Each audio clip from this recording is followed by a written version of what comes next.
I've spent a fair bit of time recently reading the poems and letters of the late Ted Hughes, widely reputed to be one of the greatest poets in England in the second half of the 20th century. Before this, I'd read one or two of his poems. I suppose I thought of him as the nature poet with a more savage Darwinian take on nature. There is, of course, his controversial first marriage with Sylvia Plath, and it remains a real point of contention as to how much he contributed to her suicide. But I wanted to get to know his thought better. I had a sense there was something deeper to discover. And as I read, I realised there was a lot more. His poetry is ambitious, I think. I don't really like it nearly as much as that of R.S. Thomas, another roughly contemporary poet whose work I deeply admire. But I was impressed by Hughes' range, or the things he attempted, from the early visceral nature poems to the weird, sort of nightmarish mythological crow sequence, which really reminds me of sort of the terrible Francis Bacon paintings in their ghastly quality, to the final birthday letters, which was his kind of breaking of silence over his relationship with Plath, a series of very long form poems addressed to her. But what really enthused me was actually reading his letters. And whatever his failings as a man were, I found them very endearing, very thought-provoking, certainly a lot more than the letters of Philip Larkin, which, for Ted himself, as he writes in one of the letters, Larkin's letters revealed a rather unpleasant, poisonous nature to his character, I suppose. But what really gripped me with the letters was how they helped me understand what Ted Hughes's outlook was, what his grand theory of history and nature was.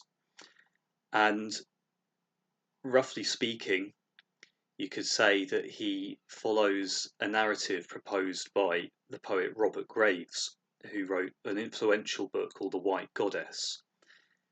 And in broad terms, this proposed that whereas pre-Christian pagan cultures across Europe, across the world, held to a cult of the mother goddess, which enabled them to live more in harmony with nature and natural realities,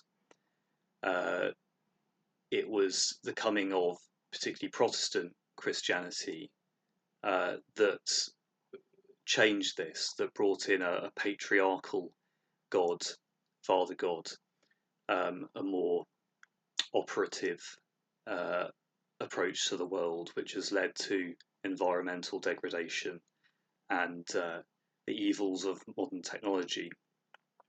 And Hughes picks up on this narrative, and what he does in his big, perhaps slightly bonkers book about Shakespeare is to suggest that Shakespeare's plays all exemplify or contain this narrative or struggle, change of cultures within them.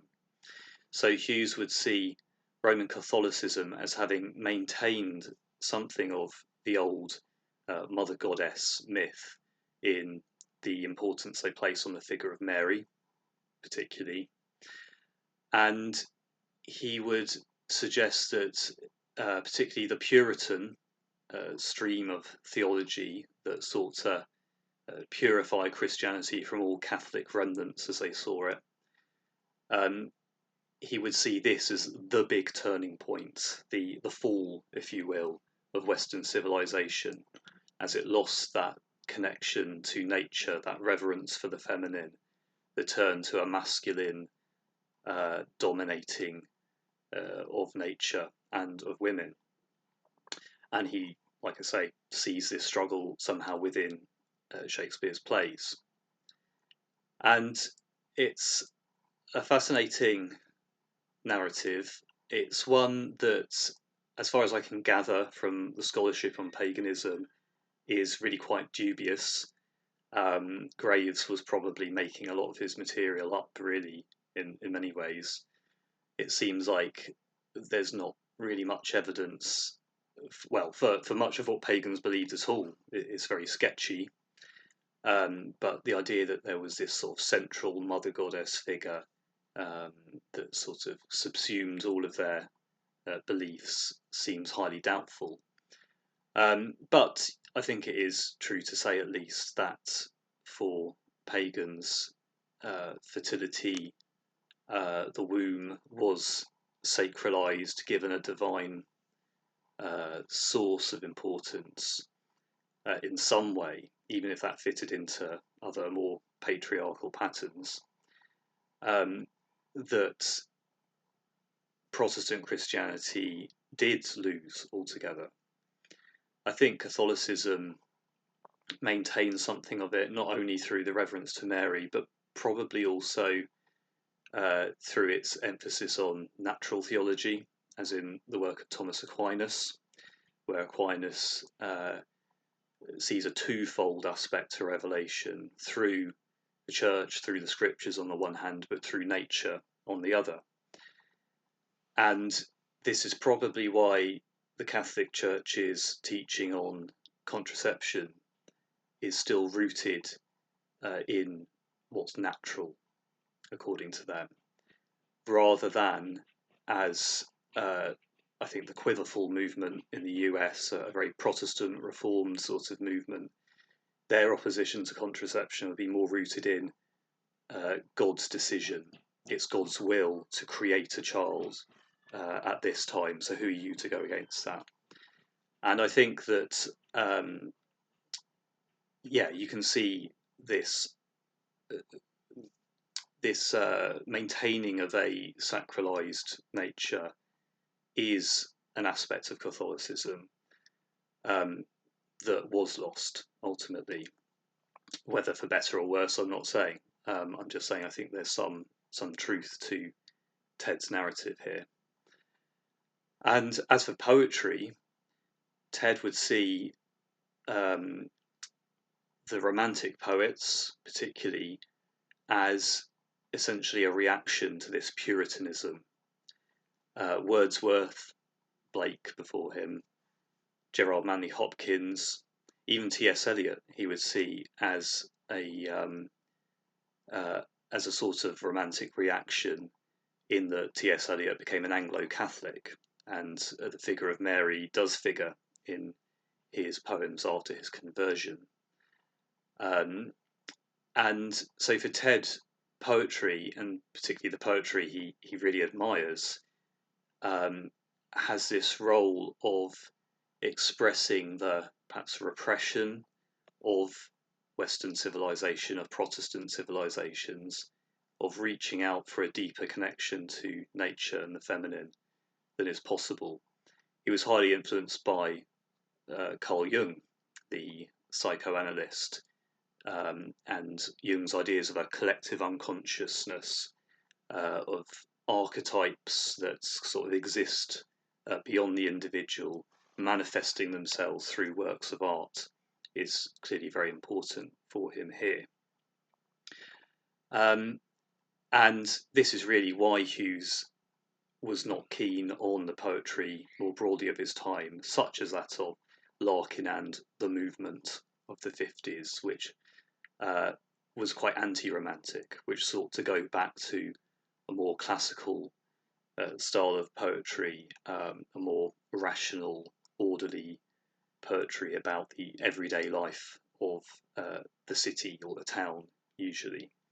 And so, in many senses, Hughes was seeking to return to a romanticism that he saw as vital to combat the terrible polluting effects of industrial civilization. And I can only deeply sympathise with his concern, even then in the 70s and 80s, of the pollution of modern farming, the fertilizers, the chemicals used, his concern about where all that was heading. So for me, I think that what Hughes's theory offers is quite an appealing way to see what poetry is for, because in many ways I've been puzzling over why I even care about poetry.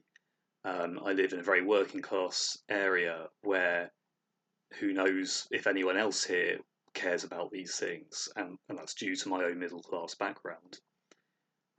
As the humanities become basically valueless in the marketplace of entrepreneurship and AI industries and so on, what's the point of knowing all this, of reading this? And I like Terry Eagleton's idea that literature in general is sort of the purest expression of ideology, that due to its more intuitively constructed nature, it reveals things about the time it was written that you wouldn't necessarily get through other avenues. And of course, that sounds rather mechanistic itself and demystifying, which it is. But if we're looking for resources, what ideologies can we draw on to give us some resource for hope and action at the present time? There may be value in some of these ideologies that poets express, perhaps in the way Ted Hughes outlines. But that will, of course, very much depend on our own situation, our own place within the world of global capital, whether we even want to resist the Puritan abstract world of abstract time, of clock time, and look for other natural rhythms to live by. And to this extent, at least, perhaps Hughes offers something of an interesting way forward.